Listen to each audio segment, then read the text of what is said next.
Halo, assalamualaikum warahmatullahi wabarakatuh. Jumpa kembali sama saya, si Tenisi Deso. Gimana kabar sobat semua? Baik-baik saja ya. Oke, kesempatan kali ini saya akan menanggapi request ya yang masuk dari teman-teman subscriber.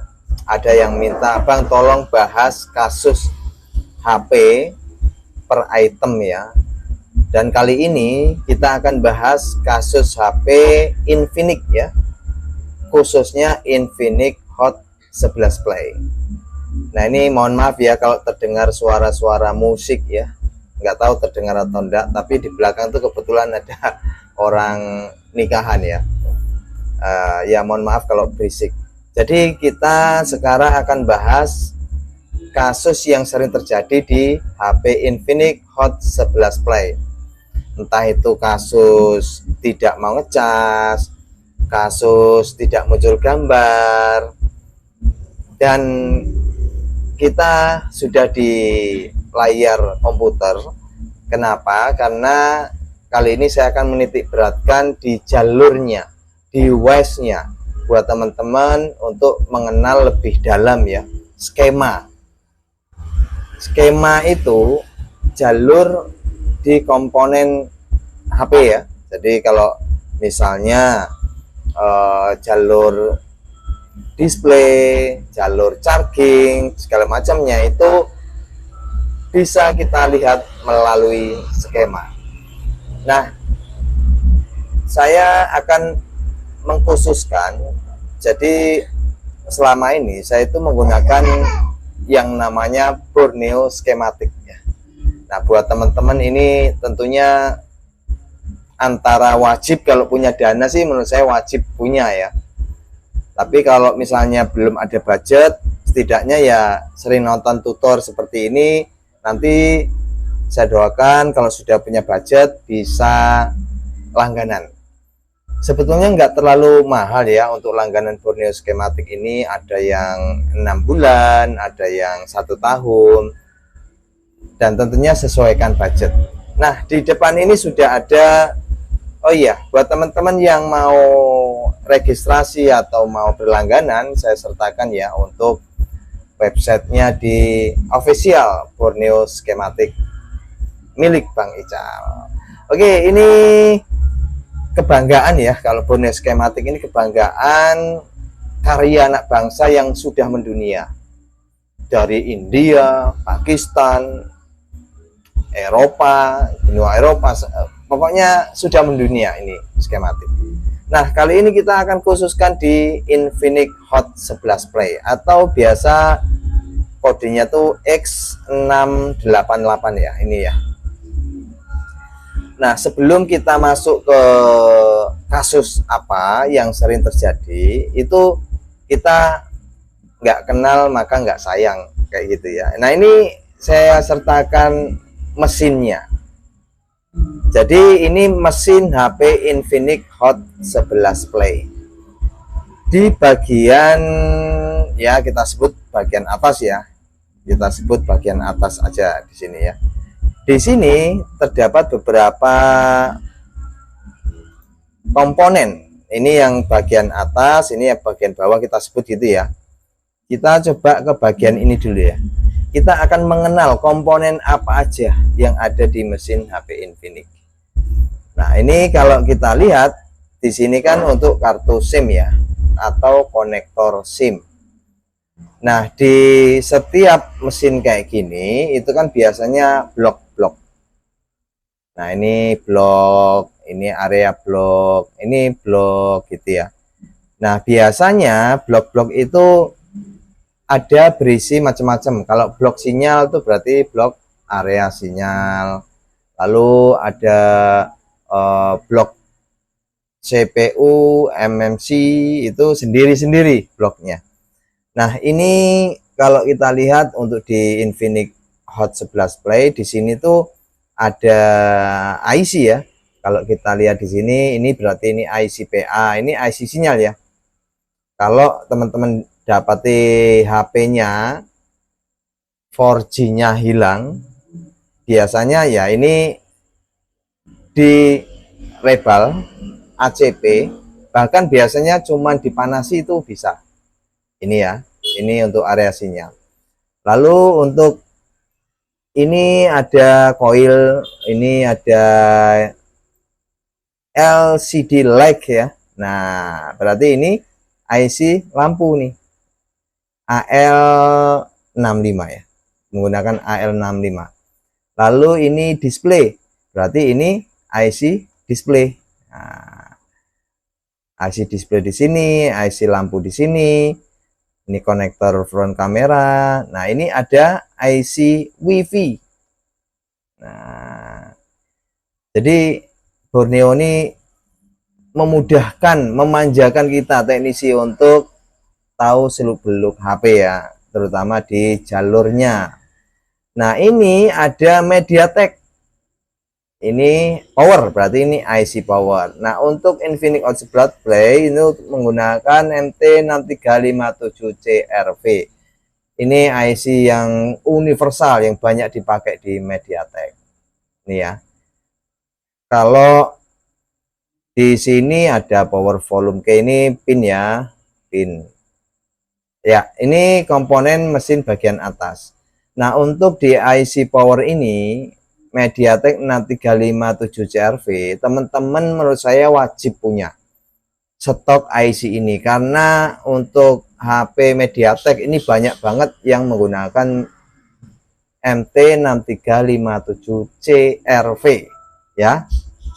Jadi harap di stok ya. Oke, kita masuk ke PEX 2 ya, atau di bagian bawahnya. Nah, ini chipsetnya ya. Jadi chipsetnya menggunakan MediaTek MT6765V. Nah, berarti ini HP chipset MediaTek ya. Lalu ini ada PA. Oh, ini IC PA RF. Ini IC RF. Simple ya dan gampang ya. Semua sudah dikasih tunjuk. Lalu di sini ada audio. Ini berarti ada IC audio ya. Untuk Infinix Hot 11 Play itu ada IC audionya, yaitu menggunakan LLB117D. Jadi kalau audionya itu bermasalah atau misalnya nggak muncul suara, udah dicek audionya, ya ganti IC ini ya. Ini konektor fingerprint, ini konektor mainboard ya, mesin atas, dan ini internal storage atau eMMC ya. Ya, ini sekilas ya untuk komponen yang ada di mesin Infinix Hot 11 Play. Jadi saya menanggapi request teman-teman yang minta untuk penjelasan tentang HP, komponen HP. Nah, kali ini sedikit aja saya jelaskan ya.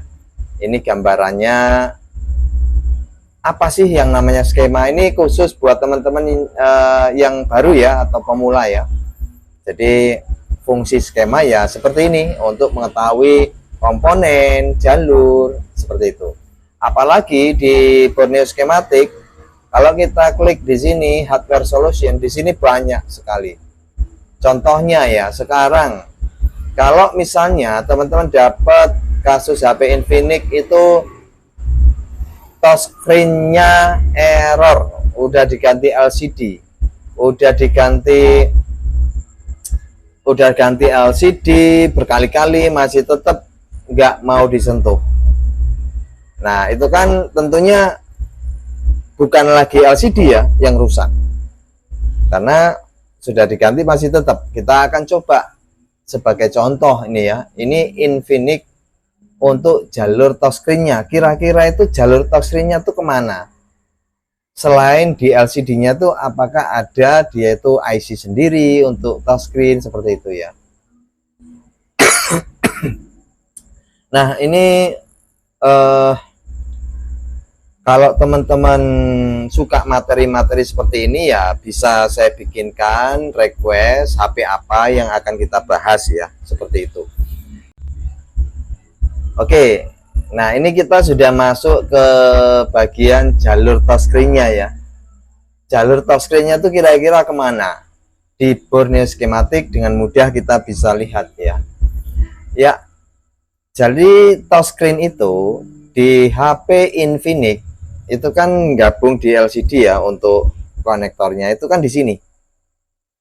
Nah, kalau teman-teman punya kasus touchscreen-nya nggak fungsi, udah ganti LCD ya, hal pertama yang dilakukan untuk kasus HP Infinix Hot 11 Play, teman-teman wajib ukur ini pakai digital multitester digital ya, di dioda mode, ukur nilai hambatan dalamnya. Nah, ngukurnya ini mulai dari kanan gini, bisa dari kanan 1, 2, 3, 4, 5, 6, 7, 8, 9, 10, 11. Kaki 11 ini muncul enggak? Kalau muncul, bagus. Ini muncul enggak? 12, 13. Dihitung ya. Jadi ini muncul, ini enggak contohnya. Yang ini enggak, yang ini muncul. Berarti kan ada satu kaki yang enggak muncul. Contohnya ya, kaki ini CTP RSTB. Kita tracking, ini mengarah kemana? Nah, gitu. Ternyata mengarah ke bagian chipset atau SoC-nya atau CPU-nya.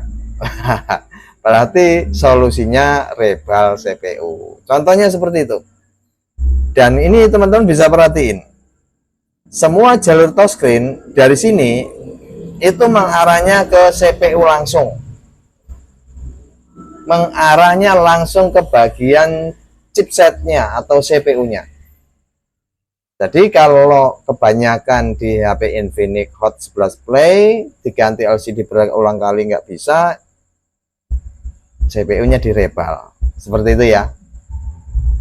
Namun sebelum melangkah ke sini, ini kan 1, 2, 3, 4, 5, 6 ya, 6 jalur ya.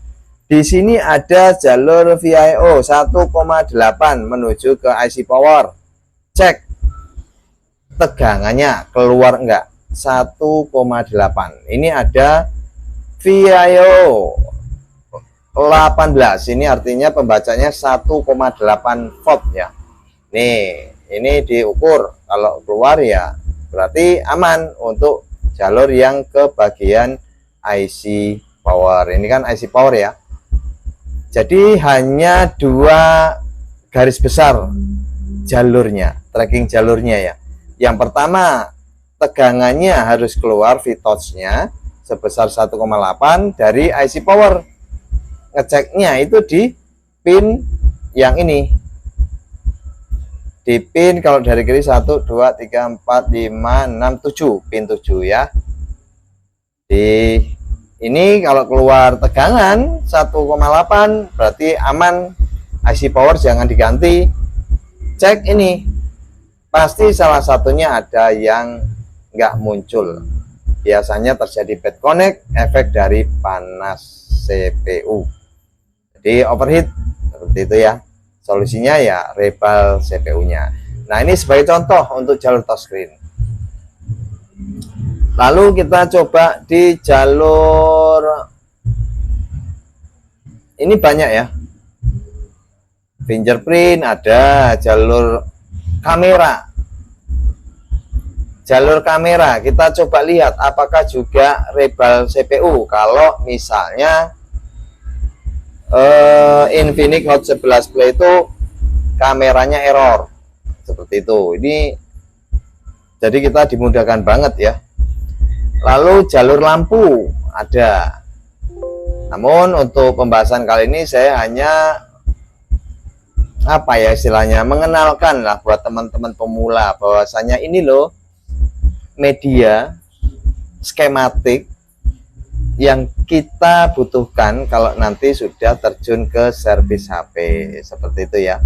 Dan ini sebagai contoh kayak tadi, kalau ngatasi jalur ngatasi permasalahan lewat jalur, kita bisa tracking seperti itu. Nah, untuk HP jenis apa aja di sini banyak ya. Jadi macamnya banyak. Kita tunggu dulu.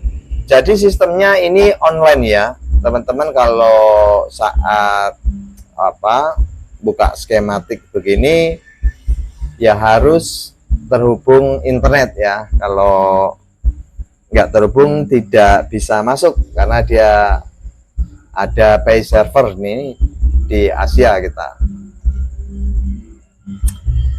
Oke, kita tunggu untuk kamera belakang ya. Tadi kan kita sudah ambil contoh untuk bagian touchscreen, ternyata harus rebel CPU. Gimana kalau di bagian kamera belakang? Nah, ini sudah kita bisa lihat ya. Kamera, ini kamera belakang konektornya ya. Begitu banyak jalur kamera, dan tentunya teman-teman harus ukur satu-satu nilai hambatan dalamnya keluar apa enggak. Kalau kita garis besarkan 50-50 ya, antara jalur kamera itu ke bagian ini ya, dari atas dari rombongan kanan ini jalurnya itu semua ke bagian ini, ke bagian CPU ya. Tapi kalau yang bagian kiri ini ada sebagian yang menuju ke IC power, karena kan ngambil tegangan ya, tegangan kamera ya, ini. Jadi ini coba kita lihat dulu untuk tegangannya Vcam ya. Nah, ini Vcam dari IC power. Jadi ada dua alternatif kalau rusak kamera. Tiga. Yang pertama, coba kameranya diganti. Kalau masih tetap bisa IC power, bisa CPU. Nah, untuk menentukan kita cek ininya, nilai hambatan dalam ini. Yang sisi sini kita cek semua, yang menuju ke IC power, muncul nggak nilai hambatan dalam? Kalau muncul aman, berarti fix langsung rebel CPU. Nah, ini gambaran aja ya, seperti ini. Next, ke depan kita akan bahas lagi untuk di video yang khusus, contohnya misalnya kasus apa, atau teman-teman mau request silahkan ya. Oke, jadi buat teman-teman, ini tadi sudah saya saya jelaskan alat bantu yang sangat kita butuhkan, yaitu skematik. Dengan adanya Borneo skematik diharapkan memudahkan untuk teman-teman teknisi. Jadi kita sebagai teknisi awal atau pemula ya wajib tahu gitu ya, wajib mengenalinya untuk membantu kerja kita jika kita sudah mulai bisa servis HP ya. Oke, itu saja, semoga bisa bermanfaat. Terima kasih, tetap semangat. Sampai jumpa, bye-bye. Assalamualaikum warahmatullahi wabarakatuh.